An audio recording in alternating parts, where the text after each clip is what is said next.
last pig hunt I did. Mm-hmm. You could hear the shot, you could hear the impact, and you could hear the pig squeal. Right. And I try to get as much as I can on video, but without night vision, it's kind of hard. But yeah, I pretty much exclusively hunt with air guns at the moment.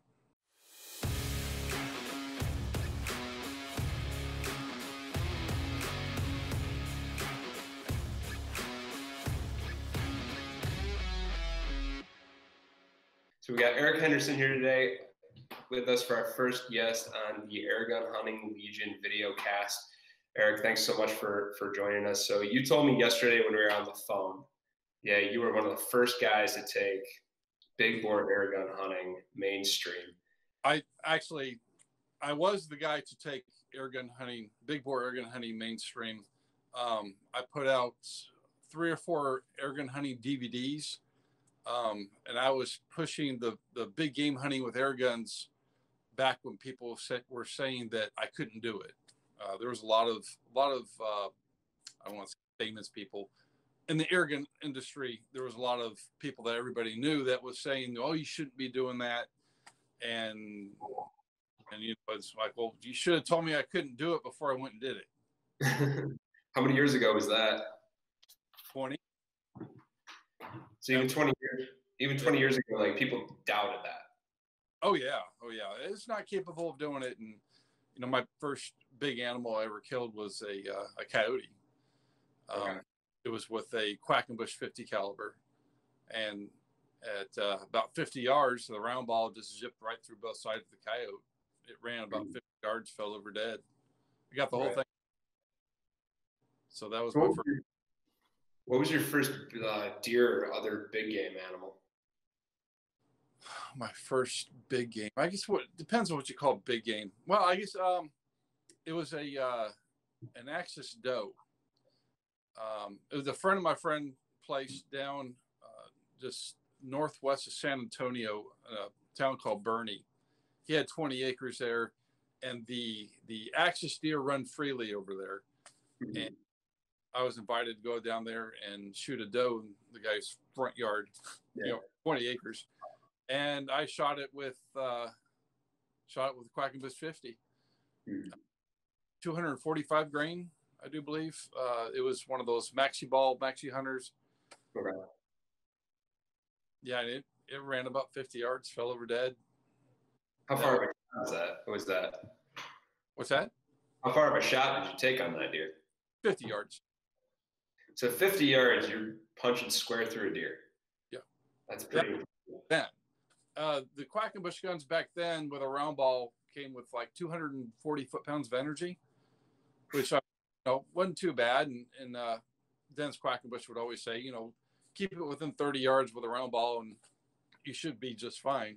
Right. But since then, power has quadrupled. Right. Yeah, I shot an Axis a couple of years ago down in Texas, and that is, I need to go back and do that. If you've never, for people that have never done that hunt, that is worth the time. Absolutely delicious too. Yeah, right. The Axis deer tastes better than beef. I mean, if choice between filling your freezer of Axis and filling it with even whitetail, I mean, you'd throw away everything else because the Axis deer are that delicious. Pretty much any exotic doe is absolutely delicious meat. And that's the beauty back then about Texas is I could go out with an air gun and I could shoot these exotic animals. I could have fun doing it and I could have some delicious meat in return. Right. So take me through, like, it looks like, according to your website, that you've hunted all your life. Like, when did you decide to make that shift to, I want to give this a try? Were you always involved in air guns, or was this something gradual, or how did that switch come about? As a kid, I was always, like you said, my father was a hunter safety instructor, and we're always outdoors. We were hunting, fishing, camping all the time. And I was always into BB guns and stuff like that. It was back in '99, I guess. I was I was working in, was it Wisconsin, and my friend had an air rifle that I was working with, and we'd go out and we'd shoot these cowbirds. And so I went to the local sporting goods store and I got myself a nice break barrel, and I started shooting cowbirds also. And then I started researching. I was always into doing things differently. I don't like what everyone else is doing. I don't want to jump into that bandwagon because everyone else is doing it.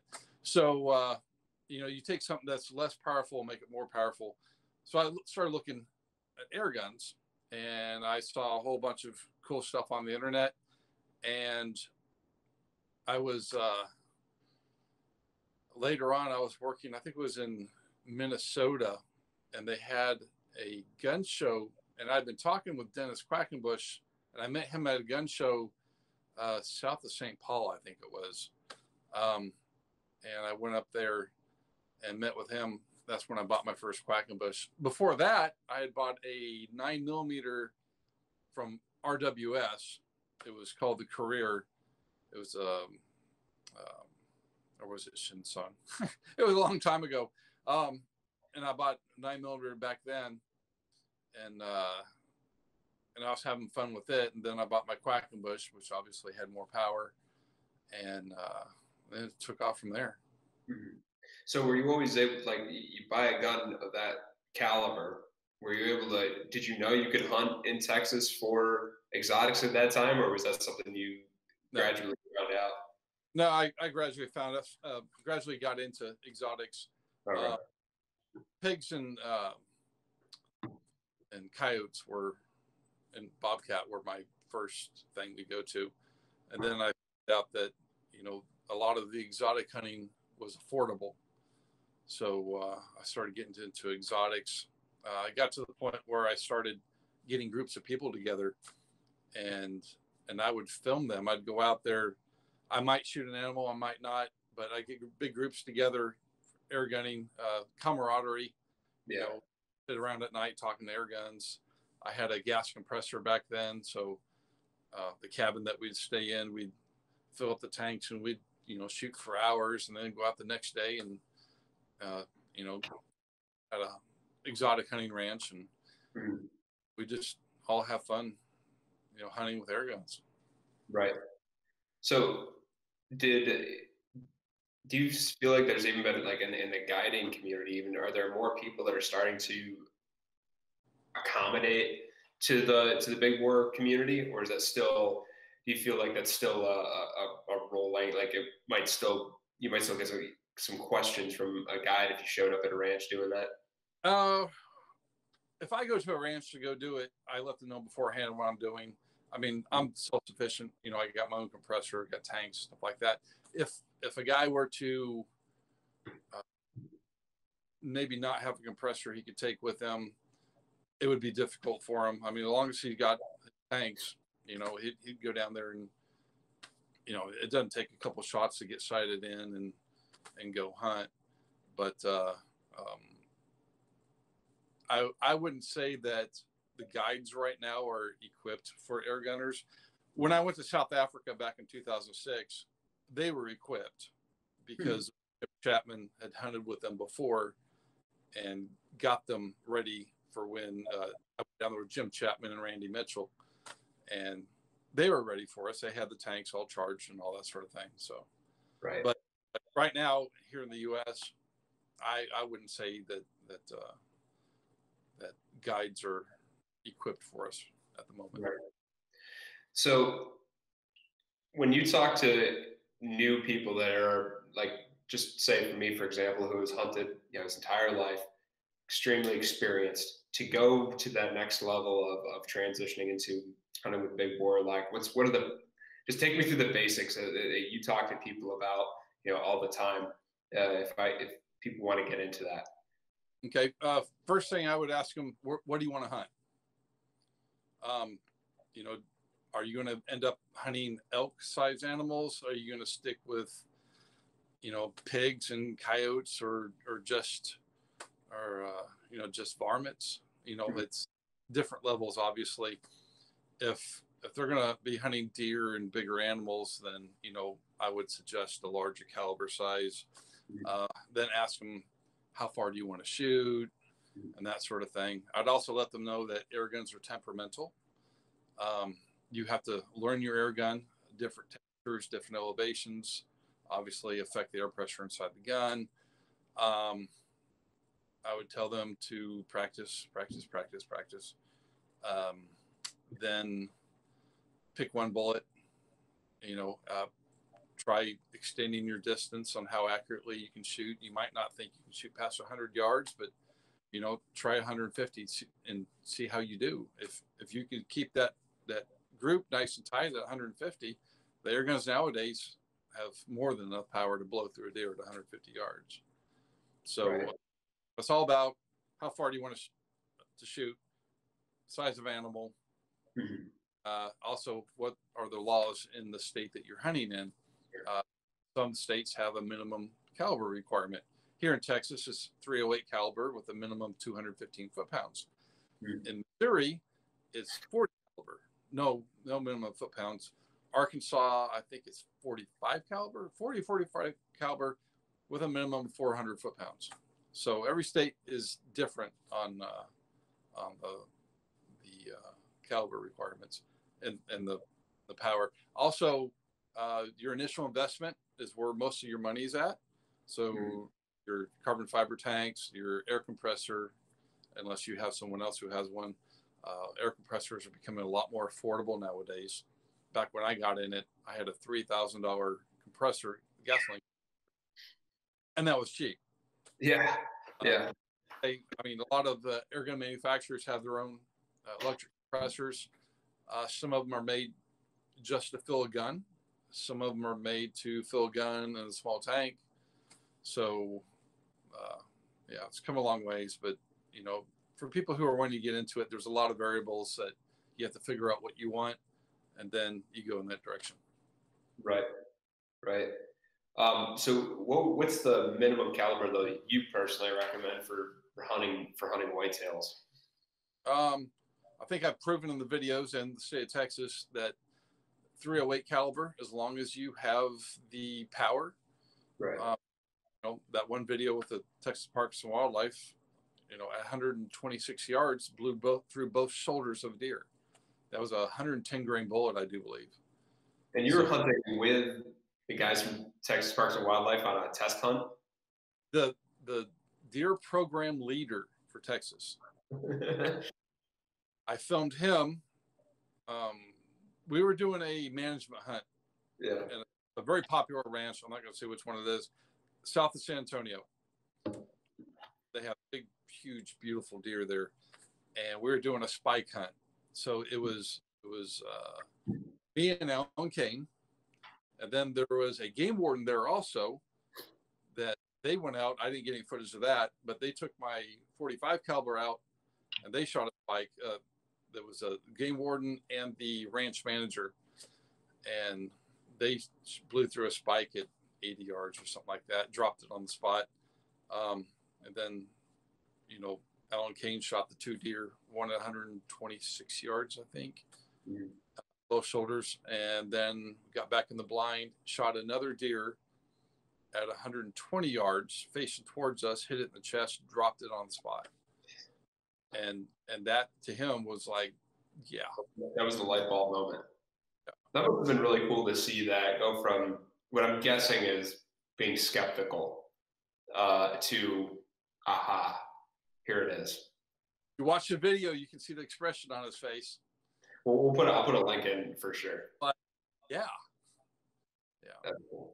That's cool. So who else have you introduced to get really hooked on big bore? Keith Warren. Really? Yep. I got Keith Warren into air guns. That was, 2005, 2006. He put a hunt together, an exotic hunt down in a ranch, Southwest Texas. We were going after black buck doe. Okay. And I went out there, brought my air gun out there. And I also had the very first 20 millimeter air rifle I had with me. He actually put that part on his show. He went out and videoed himself shooting the 20 millimeter, and they thought that was pretty cool. And I showed him my other air guns. Yeah, so I got him hooked a long time ago. That's too cool. Small world, right? Small world. When the season opened up to allowing air rifles, he invited me to his ranch, and we were going to be the first ones to legally shoot a deer in Texas with an air gun. So that was pretty cool. And I appreciate taking me out there, but yeah. Very cool. So when you're talking to folks, though, and even if it's someone like Keith Warren, who's highly experienced, what are the types of myths or misconceptions do you hear all the time that you try to help educate people on? Oh, you mean you're hunting with a BB gun? Is that pellet? What is that? Right. CO2 storage? I'm like, no. It's like, let me explain it to you. And, try to explain it to them the best I can, and get them informed to where they're educated and maybe they're get interested, try to get into the sport. I have brought a lot of people into the sport. I get a lot of emails, telephone comments on my YouTube page, people telling me that it was because of me that they got into it, or they got into big bore air gun hunting, or or air guns in general, and it's very humbling to for people to tell me that. And right, way back when people used to call me on the phone, talk, and it's like, anytime you want to call me, talk to me about air guns, it's like, I'll talk your ear off. But I've through my videos and stuff like that, I've gotten a lot of people into air guns, and try to educate them the best I can. So do you exclusively hunt with an air gun now? 99. Yeah, 99%. And it got to the point where I wouldn't go hunting unless I could film it. Oh, okay. Or I don't have any night vision, or I'd film it at night, myself getting into the blind, talking. Sometimes I keep the camera going, even though you couldn't see anything. You can hear the shot, like the last pig hunt I did. You could hear the shot, you could hear the impact, and you could hear the pig squeal. Right. And I try to get as much as I can on video, but without night vision, it's kind of hard. But yeah, I pretty much exclusively hunt with air guns at the moment. That's cool. So what's your favorite air gun hunt of all time that you've had over the last 20 years? What was that? South Africa. South Africa. You were just saying before I started recording, you got a whole bunch of mounts in the house. Well, in the living room, I have 3 South African mounts. I got my kudu, which is a huge animal. Have my my bush buck, and my impala. I think is the kudu the biggest bodied animal you've killed with an air gun? And an elk. You shot an elk with an air gun? Yeah, that was many years ago too. Where'd you kill that? Central Texas. Oh, okay, nice. Elk are exotics in Texas. That's a little known fact that's becoming more known. Yeah. So it was on a ranch. There was I'd never hunted elk before, and they stuck me in this blind with this guy that I thought was an experienced elk hunter. And here comes this elk walking over to the feeder. Yes, we hunt in front of feeders. And I see no antlers on his head. And I asked the owner, I said, have they dropped their antlers yet? And he goes, oh, no, not yet. Now I could tell that was a bull and not a cow. And this was a cow hunt. Oh, boy. I shoot it, walk up to it, see 2 bloody nubs on his head. Oops. Yeah, I can tell the difference now. I mean, yeah, cow. They're long, skinny necks. You can easily. but I didn't have any experience. I figured the guy that was with me would know the difference, but no. But still, I mean, a big bull elk is. I mean, I've killed a couple elk in my life, and they're nothing to sneeze at. I mean, that's a 6, 7, 800-pound animal. Seen him up to 900 pounds. How far did he go after you shot him? 10 yards. Stood there looking around. That's what's cool about air guns.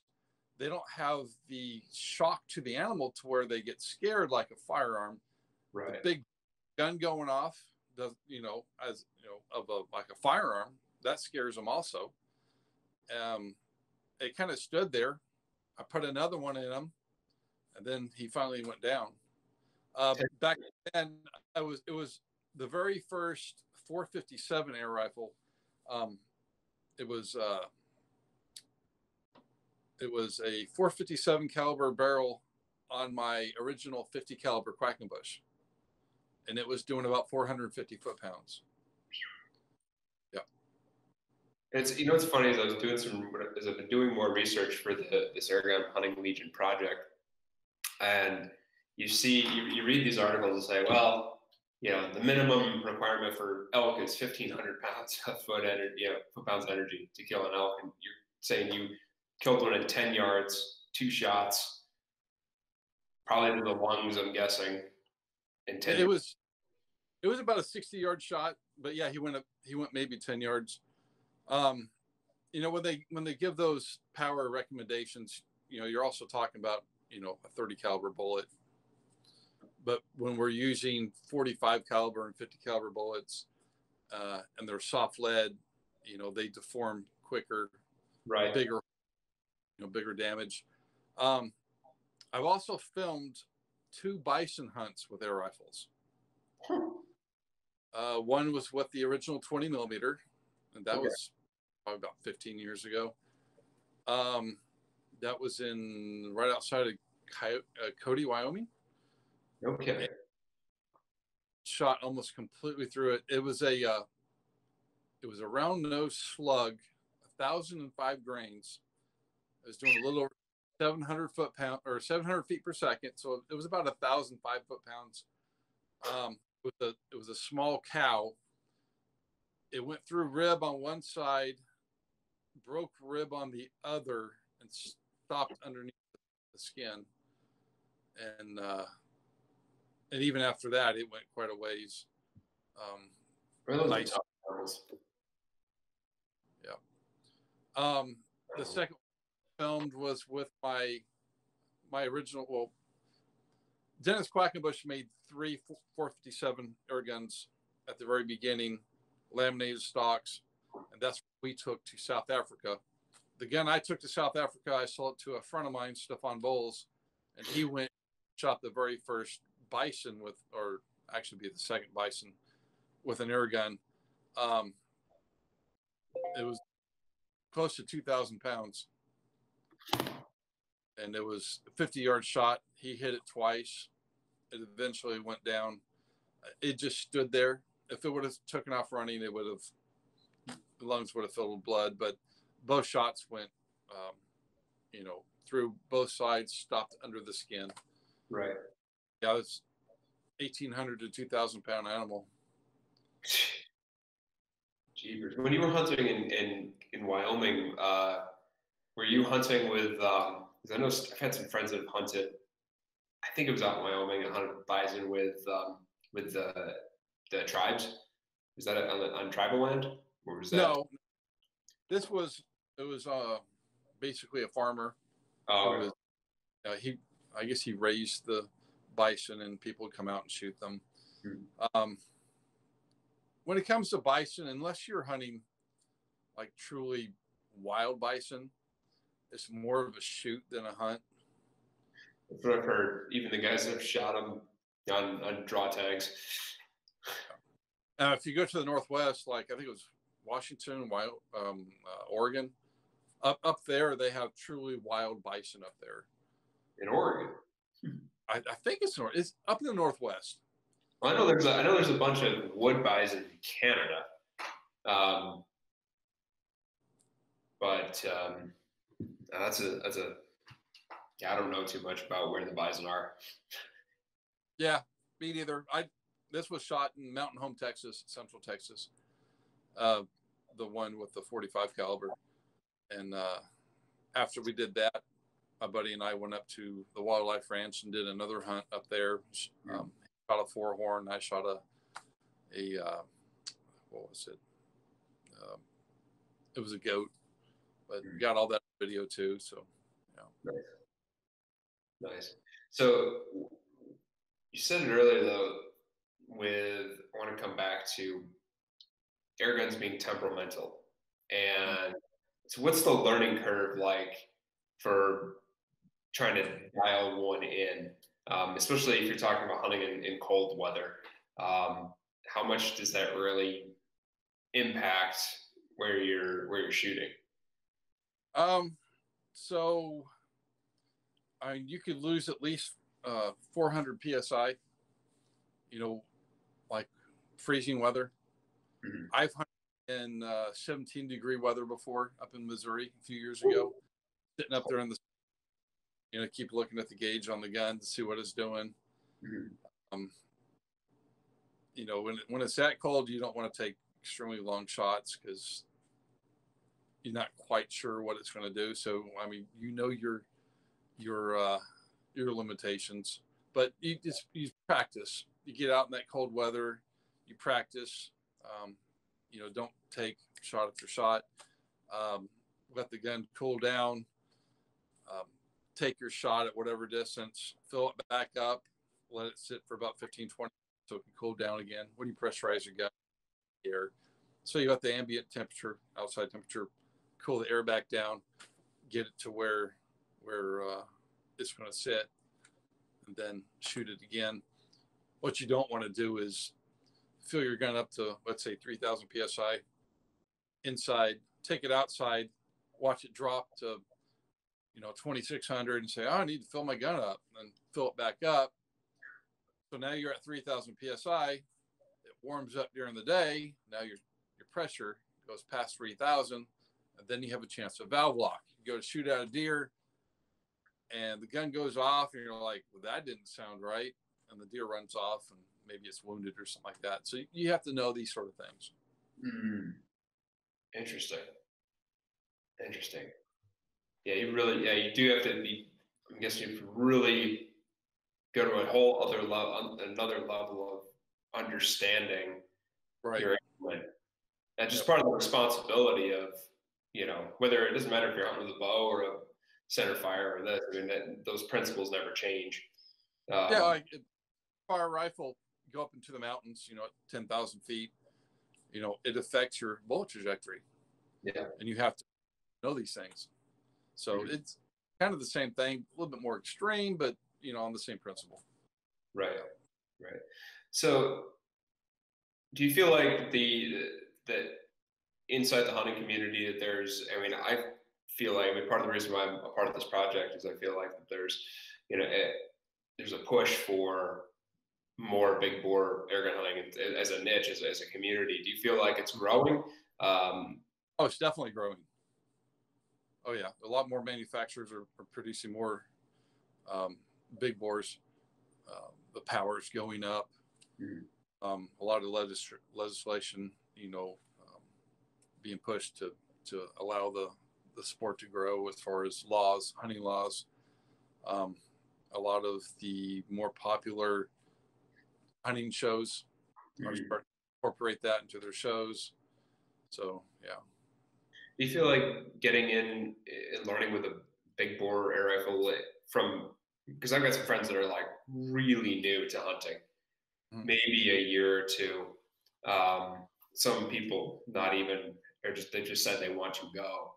Do you feel like have you seen that it's better for somebody that's really new to the sport to learn on shooting with a big bore air rifle? No. No. The cost is higher to get started. Like I said, they're temperamental. So, it might cause some discouragement. If something were to happen that they don't understand, people get discouraged, like, let's say, young people. well, I guess when it comes to young people, a smaller caliber shooting at close range, the gun doesn't kick, it's not as loud. But for like adults, it'd be cheaper to go buy a 243 Right. at 100 yards. You can get probably better accuracy, easier with a 243 than with an air gun. But it's individual preference. But right. But then you start making that switch when you want to really dive into more of the ballistics of things and just really go for the next level of challenge. Challenge is a key word. What I always said is air guns bring the challenge back into the sport. The firearms nowadays are, like so accurate. A deer at 100 yards, which eye do you want me to put it through? A deer at 400 yards, which one do you want? Boom, is dead. I'm over it. Generally, yeah. But come on, with guys like you and me, give me one that's sighted in and, a deer at 400 yards, where do I aim? Okay, boom, it's dead. Give you an air gun, it's like, then it's something totally different. If I give you my air gun, told you where to aim at 400 yards, you may not shoot it the same. Right. Another example of being temperamental. It almost seems like, because I've had some muzzle loaders be really temperamental with me over the years. It almost feels like it's getting into this realm of big bore almost feels a little bit like muzzle loading. Is that kind of accurate, or? Yes. Yeah. Because you're dealing with calibers and ballistics and wild trajectory drops at long distance. And right. Lines, that's more firearm. A lot of the older muzzle loaders, flintlock, cap. Right. All those, the velocities, trajectories are pretty close to the same. Gotcha. Well, I won't take up too much more of your time, but give me your thoughts on what we're trying to do here with Create the First air gun hunting record book website and community. Do you feel like that's going to be something that the community's been wanting? Because none of the other record book places are recognizing air gun. I know of one place in Texas that have their own record book, but I think it's an actual game ranch, and there's like one guy that's on it, and he's on that ranch. Right. I've been wanting something like that for quite a long time. Nothing's ever come about, but yeah, I think it'd be pretty cool. I don't know how difficult it is to make sure that these people are using the gun they say they're using, or part of part of the vetting process is they have to submit a photo, photo evidence, which I understand people can lie, but we're working really hard to put the right parameters in place to keep it as pure as possible. Yeah, it'd be pretty cool. So we'll be. I'm hoping to see some of your kills in there when we launch. Yeah, if it can be past kills, that's what we're looking for. We're doing, we realize it's gonna be all a lot of past, success. That's brought on there, and the cool thing is that there's really, it's not like we don't cap this at here's the top 10. No, I mean, we want to really encourage people because this is a growing segment. I can't remember. I mean, there's really an unlimited number of rankings that you can have, just so we can continue to encourage people, that people don't get discouraged from,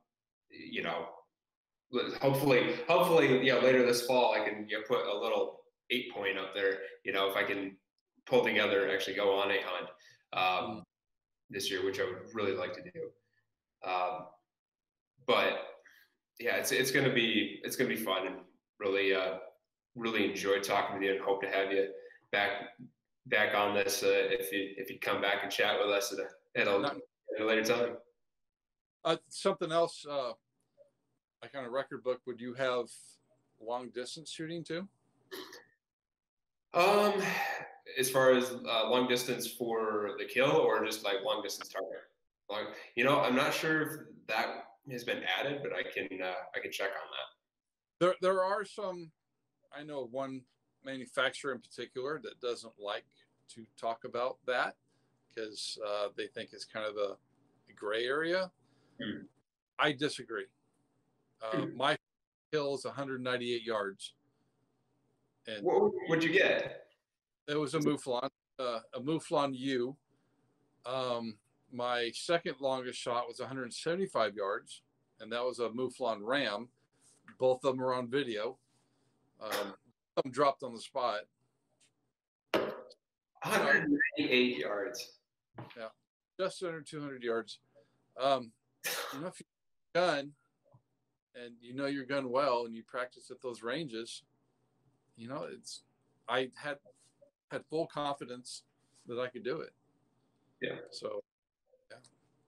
Knowing that you can do it and going out there and practicing, and it's like, why not? Yeah. People do it with firearms. Not everybody can do it with a firearm. People do it all the time. There's TV shows on people shooting long range with firearms. Doesn't mean everybody can do it. But, you go out there and practice like these people do. You have the right equipment. It's possible. It's I wouldn't say easy, but, you can make it look easy. So, yeah, it's still the one thing that I've come to realize, like the fundamentals of hunting still apply. You got to be comfortable with your gun. You still got to be responsible with your implement. Like, I'm getting ready for this elk hunt with my bow. I'm probably not going to shoot 70 yards this year. Probably only going to cap myself at 60. Just because I just don't feel, I moved a lot this year, moved around a lot this year. So I didn't have the time to practice it. So, but it's the same thing. So, but I got a million more questions, and I'm sure we could sit here all afternoon and chat, but we'll have to do this again. And as this little project grows. So why don't you tell everyone how they can get a hold of you and where your content lives? YouTube. My name on YouTube is Eric Henderson / Adventures Afield. If you look at Adventures Afield, it should pop up anyway. I have 50 videos on there at least. Almost all airgun hunting. Also, my show has gone on to on Roku. There's a channel on Roku. It's called Pride Outdoor Network, and Adventures. You can find Adventures Afield on there, and that's doing really well.